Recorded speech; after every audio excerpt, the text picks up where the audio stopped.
All right, guys. So, haven't posted a video in quite a bit of a day. So here goes a video on how to find the trucks once you get a shipper that wants a quote or has a load for you.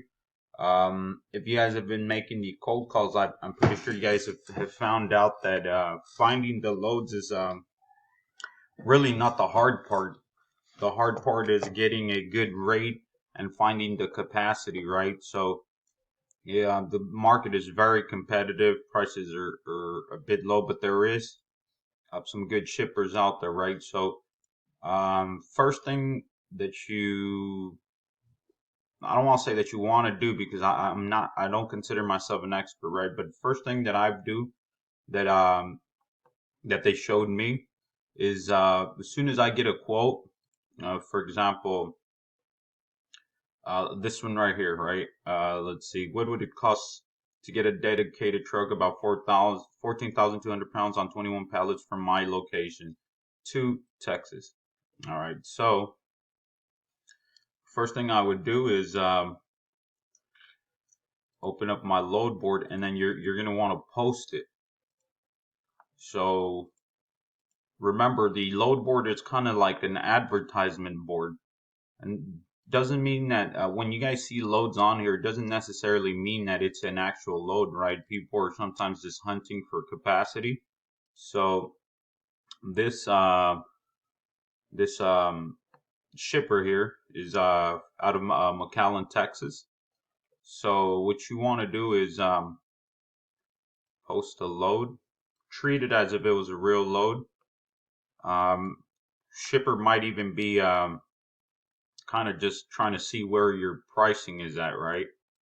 And this is not the best method, but it's useful when you are just starting and don't have the capacity, don't have trucks, don't know uh, any carriers that run that lane.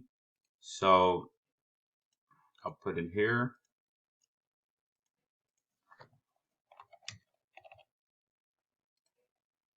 And let's see, a dedicated truck, 21 pallets. So essentially, I'm gonna treat that as a full load. 14,000 on the weight.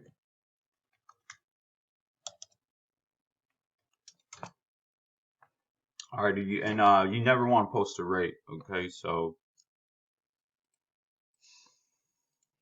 let's see here.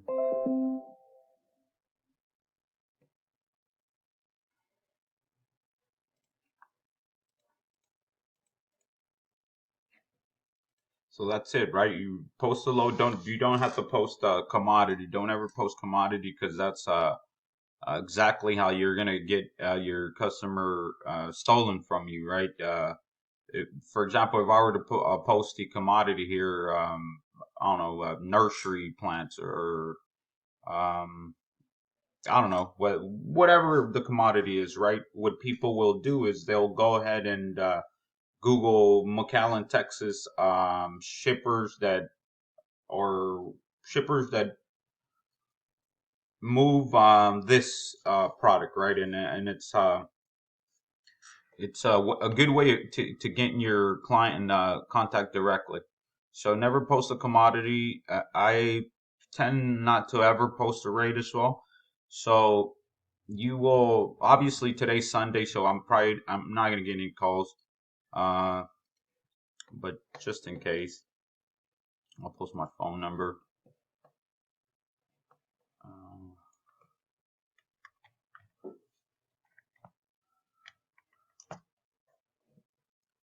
all right, so once you post it, you're gonna start getting calls, right?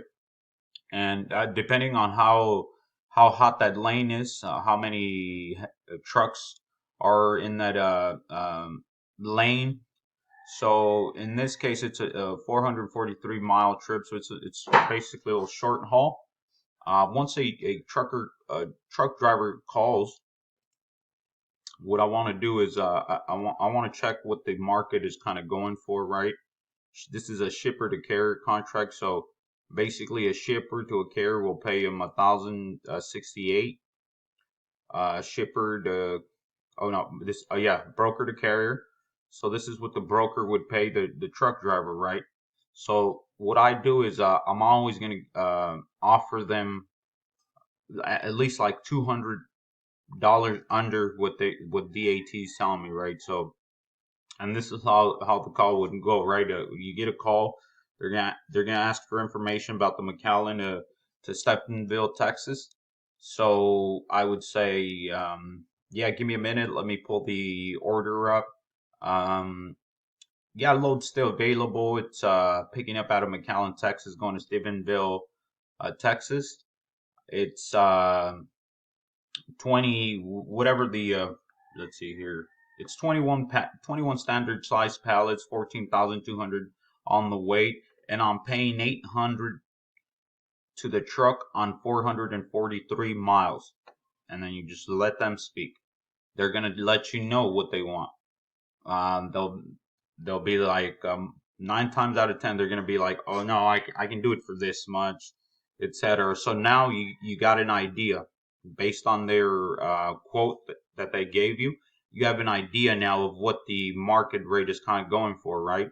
So you want to get at least like 2 or 3 calls so that you can kind of know what the going rate is for, right? So once you do that, you go back to your shipper and you quote them whatever it is that the truck driver or the owner operator gave you over the phone, right? And this is not the best method to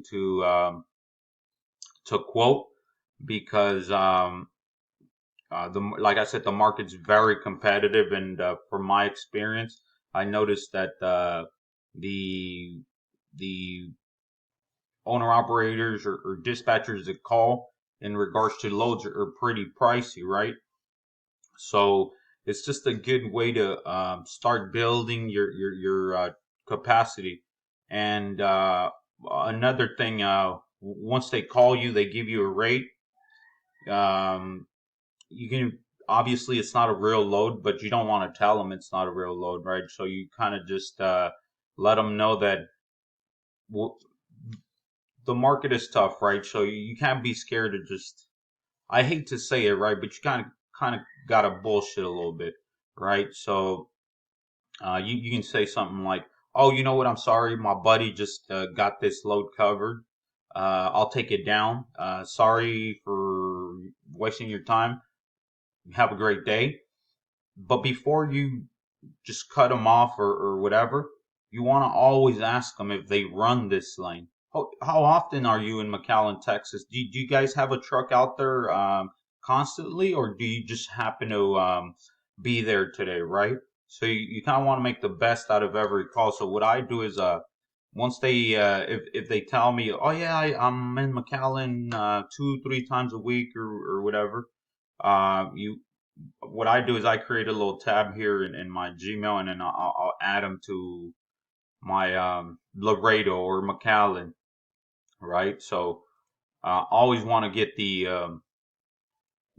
information from them, their email, how often are they in McAllen, et cetera, right? So just a little short video I wanted to make to show you guys how to quote when you guys don't have any established network of carriers. So a little good way to start building it, and good way to quote your customers well. So I hope it helps. Like I said, it's not the best method, but it's a useful tool when you're starting out and don't have that carrier network base. So that's it on my part, and I hope you guys have a great day, and let's get the freight moving.